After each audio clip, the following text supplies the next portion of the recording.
Assalamualaikum warahmatullahi wabarakatuh. Senang bisa berjumpa dengan kalian dalam masa pandemi seperti ini. Mudah-mudahan kalian tidak kemana-mana, tidak keluar kalau tidak ada keperluan yang sangat penting. Semoga Allah selalu memberikan kita kesehatan, diberikannya ilmu dan keberkahan hidup, serta diberikannya rezeki yang luas seluas samudra. Sebelum kita mulai dalam pembelajaran, marilah kita berdoa. Bagi yang muslim boleh mengikuti ibu doa belajar, dan bagi yang non muslim boleh berdoa menurut kepercayaan masing-masing. Marilah kita berdoa dimulai. Rabbi tubillahi rabba wa bi islami dina wa bi muhammadin nabiyya wa rasulallah. Rabbi zidni ilman warzuqni fahman.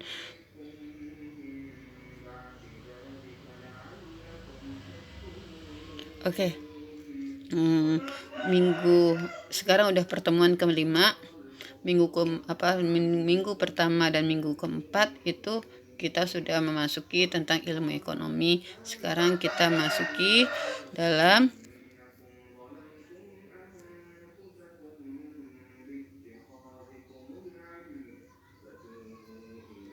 di bab 2 ini tentang peranan pelaku ekonomi dalam kegiatan ekonomi.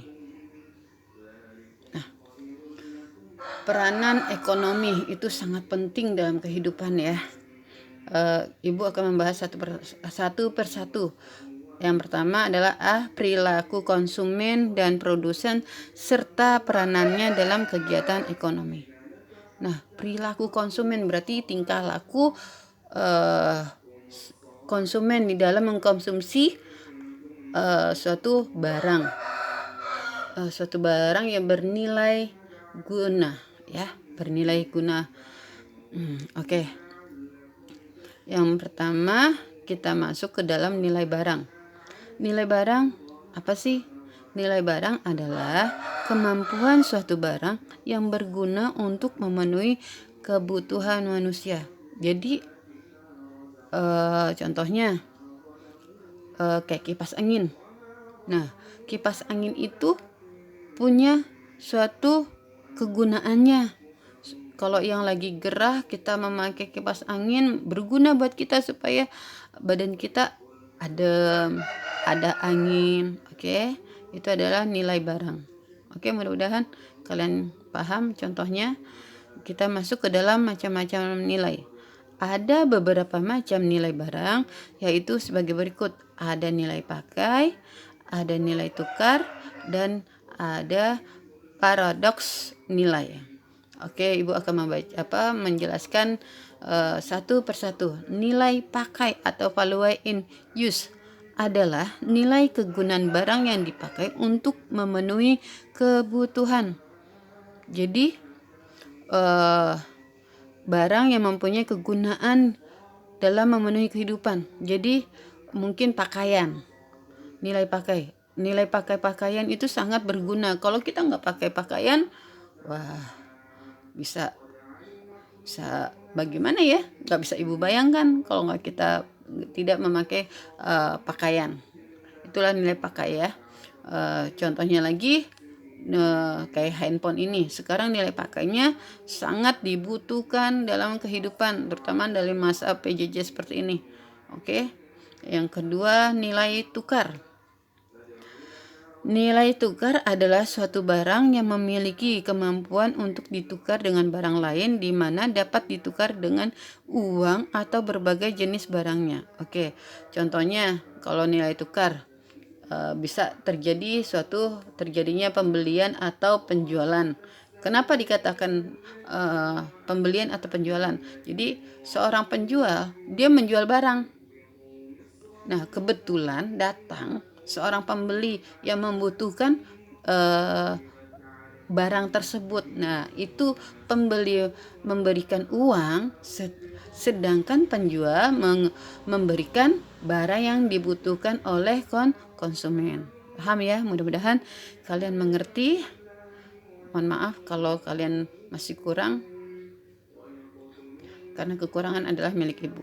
Oke, kita masuk ke dalam 3. Paradoks nilai. Paradoks nilai adalah barang yang sama memiliki pertentangan penilaian. Jadi pertentangan nilai penilaian maksudnya ini seperti fungsinya sama tapi dengan nilai yang berbeda. Ada yang suka, ada yang tidak. Nah, itulah nilai pertentangan. Contohnya, oke, ada orang yang suka dengan cukup saya memakai handphone. Handphone bisa nilai gunanya bisa semuanya bisa memenuhi kebutuhan saya. Tapi ada juga yang sedangkan jadi saya nggak perlu lagi handphone laptop. Sedangkan orang ada yang senang dengan laptop gitu. Karena mungkin satu gambarnya lebih besar, terusnya memorinya mungkin lebih banyak memuat, banyak banyak yang dia dapatkan dari informasi di dalam laptop tersebut, atau banyak kegunaannya lebih banyak lagi. Ada nilai pertentangan padahal nilainya pun sama gitu loh, tapi ada perbedaan pendapat gitu. Oke, mudah-mudahan kalian paham. Kita memasukin berikutnya, itu 1, nilai pakai. Tadi kita masuk ke dalam nilai pakai 1 ya. Ada 2 macam nilai pakai. 1 adalah nilai pakai objektif, adalah kemampuan barang secara umum digunakan untuk memenuhi kebutuhan. Jadi secara umum kebutuhan bisa memenuhi kebutuhan. Contohnya handphone ini udah secara umum sudah sangat dibutuhkan. Kalau dulu handphone masih digunakan oleh minimal para remaja, anak kecil nggak boleh masuk, atau minimal pada usia 10 tahun anak kecil nggak boleh memegang handphone. Tapi sekarang dengan masa PJJ seperti ini, mau tidak mau orang membutuhkan handphone. Yang nggak mampu membeli laptop, akhirnya pun dia memakai dengan handphone. Oke, mudah-mudahan kalian paham. Jadi nilai pakai objektif berarti objektifnya itu adalah barang. Objeknya itu ada suatu barang. Yang kedua atau B, nilai pakai subjektif. Nah, nilai pakai subjektif adalah kemampuan barang yang digunakan untuk memenuhi kebutuhan hidup bagi setiap individu secara pribadi. Jadi mungkin pribadinya yang kita tadi Ibu contohkan seperti handphone dan laptop. Mungkin menurut si A, saya cukup dengan HP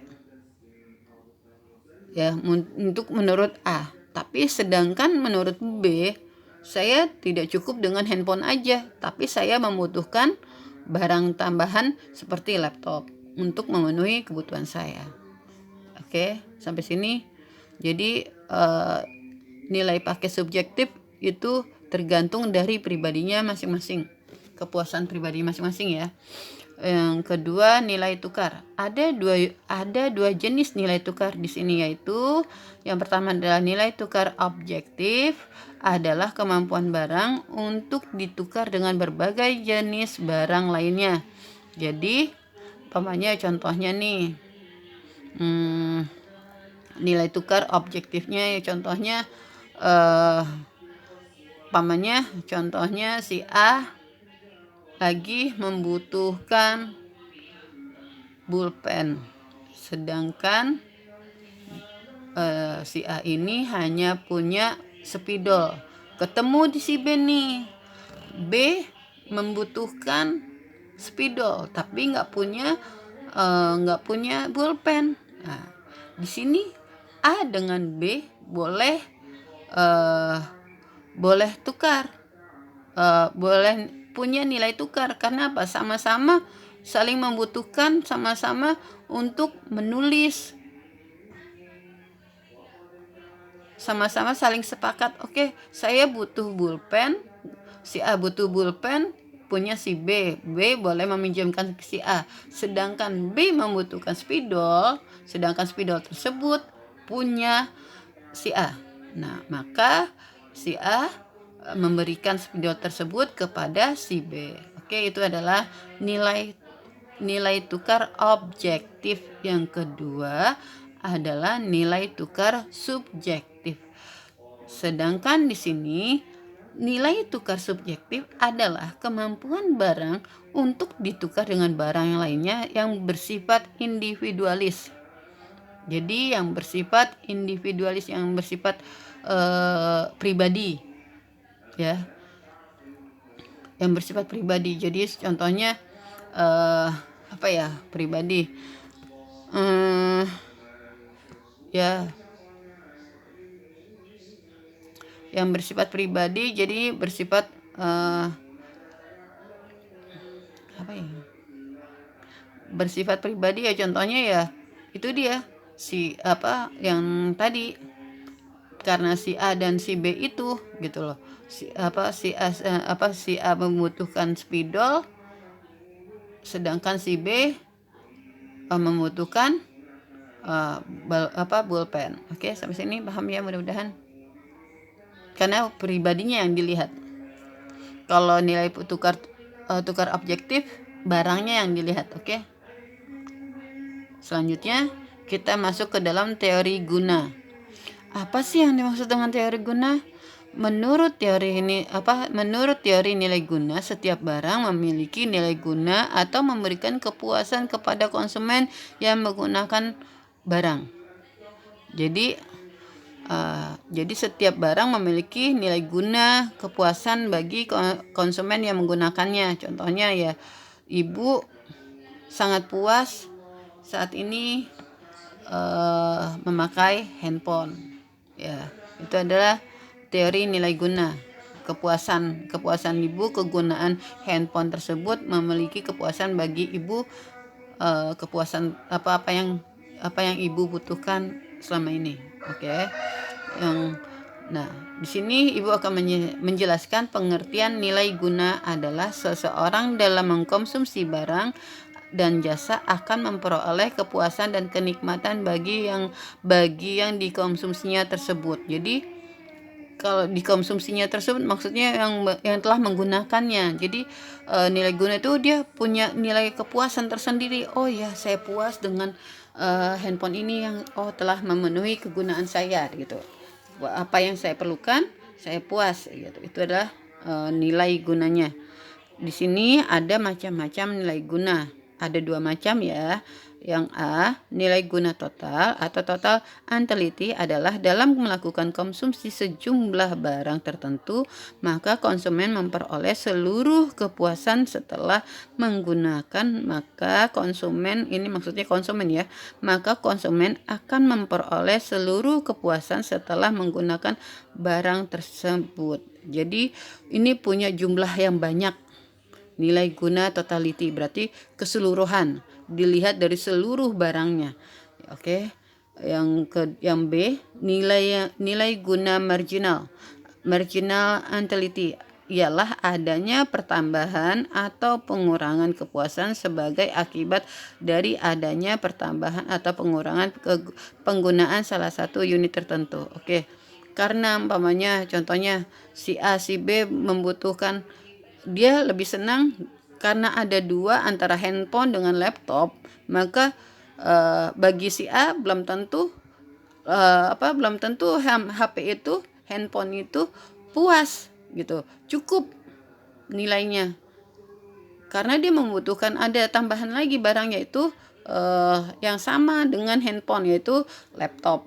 Nah, jadi semuanya nilai gunanya berkurang gitu. Itu menurut nilai guna marginal. Jadi karena ada 2 barang, maka seseorang tersebut ada kepuasannya berkurang gitu loh. Ada rasanya kurang aja gitu ya. Sampai sini paham? Mudah-mudahan kalian paham. Yang kedua, slide selanjutnya ada beberapa syarat berlakunya nilai guna marginal, yaitu 1, dapat ditukar nilai gunanya 2. Secara logis, perilaku dapat dipahami karena sifat konsumen yang rasional. Yang ketiga, untuk memaksimumkan memmaksimumkan utilitasnya merupakan tujuan konsumen. Jadinya maksudnya dapat ditukar nilai gunanya. Oke, berarti dia karena dia kurang puas dengan handphone, dia membutuhkan laptop, maka dia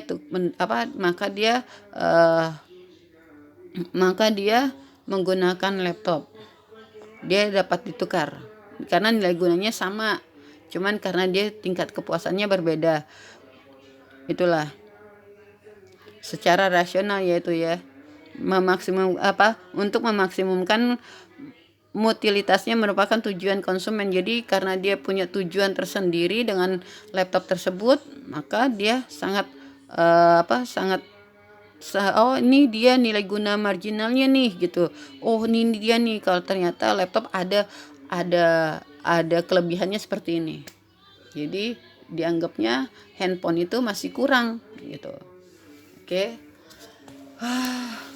Selanjutnya, berikut ada 2 macam teori yang perspektif yang hampir sama dengan kedua teori tersebut. Yaitu teori nilai objektif. Ada beberapa ahli ekonomi melakukan penelitian tentang bagaimana terjadinya nilai terhadap barang atau jasa memunculkan teori objektif, yaitu 1. Teori nilai biaya produksi dari Adam Smith adalah nilai suatu barang atau jasa yakni ditentukan oleh biaya yang dikeluarkan oleh produsen untuk melakukan barang dan jasa. Jadi ini teori nilai biaya produksi. Menurut Adam Smith itu ada nilai tambahan nilai suatu barang. Jadi nilai suatu barang tuh tergantung dari kegunaannya nih menurut Adam Smith dilihatnya. Terusnya yang kedua adalah teori nilai biaya produksi tenaga kerja. Menurut David Ricardo adalah nilai suatu barang yang ditentukan oleh biaya tenaga kerja yang digunakan untuk melakukan produksi barang tersebut. Jadi kalau menurut David, bukan nilai biaya produksi aja, berarti harus ada nilai biaya produksi tenaga kerja karena yang memproduksi bukannya hanya lihat dari barang atau bahan-bahannya aja, ternyata ada yang memperkerjakan tenaga kerja gitu, walaupun mungkin dengan mesin pun disebut juga dengan biaya yang tak langsung gitu loh menurut David Ricardo. Oke. Yang selanjutnya teori nilai lebih dari Karl Marx, yakni barang dinilai berdasarkan biaya rata-rata tenaga kerja di masyarakat. Jadi itu menurut Karl Marx, jadi setiap wilayah itu berbeda biaya rata-rata tenaga kerja. Contohnya kayak tenaga kerja di Jakarta dengan tenaga kerja di Bandung biayanya sangat berbeda. Mungkin kalau UMP di Jakarta sekitarnya adalah 4,2, sedangkan di Bandung pun berbeda. Itu ya, paham sampai sini, mudah-mudahan kalian mengerti ya. Yang keempat, teori nilai reproduksi dari Karl adalah nilai suatu barang yang ditentukan oleh biaya pembuatan kembali barang tersebut. Jadi biaya pembuatan kembali. Jadi kalau umpamanya dia harus membuat ada yang rusak, dia harus ada biaya yang harus direparasi, yang harus biaya reproduksi kembali gitu loh. Jadi biaya reproduksinya bisa dilihat kembali gitu. Suatu barang ditentukan oleh biaya pembuatan kembali. Jadi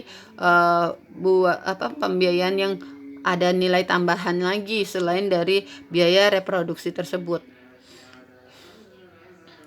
Yang kelima, teori nilai pasar.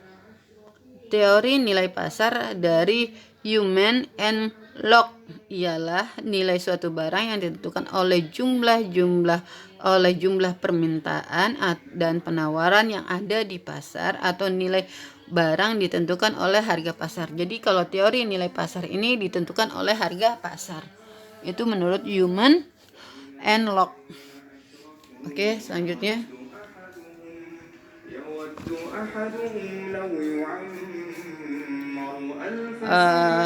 B. Teori nilai subjektif.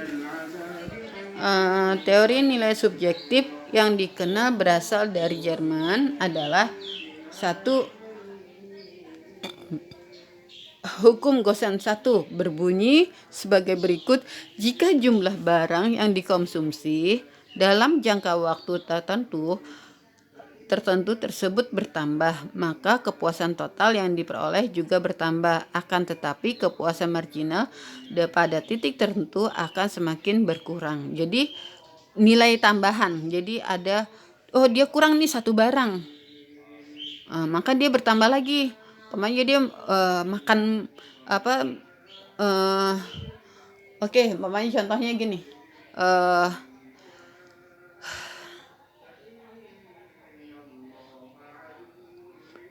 Contohnya kita menggunakan pulpen, kita dalam menulis. Kadang-kadang ada orang yang suka menulis dengan memakai judul aja harus berwarna, pokoknya judul pakai warna merah. Nanti dia memberikan keterangan dengan warna hitam. Nah, itu adalah nilai gunanya maka kepuasan marginalnya dalam titik tertentu akan semakin berkurang gitu loh. Jadi ada sesuatu yang kurang nih, kurang cantik nih, kalau tambahin begini, tambahin ini, harus ada warna ini. Nah, itu adalah hukum Gosen pertama. Sedangkan hukum Gosen kedua yakni perilaku konsumen terhadap satu macam barang saja. Jadi cuman satu barang aja dia, saya cukup dengan menulis warna hitam saja, makanya buat dia cukup itu gitu loh. Oke, selanjutnya. Oke, kita masuk ke dalam tugas ya. Mudah-mudahan kalian bisa mengerjakan. Ada sekitar, jawablah pertanyaan berikut ini dengan jelas dan ringkas. Ada sampai E ya. Kalau yang 2 ini hanya menjelaskan, tuliskan hasilnya dalam buku tugas atau buku tulis Anda. Terus ya dikumpulkan hasilnya, dipoto dan dikirimkan melalui Google Classroom dengan tepat waktu. Oke, mudah-mudahan kalian paham. Terima kasih. Semoga kalian mengerti. Mohon maaf kalau ada kekurangan. Itu adalah kesalahan ibu. Kelebihan merupakan adalah dari Allah SWT.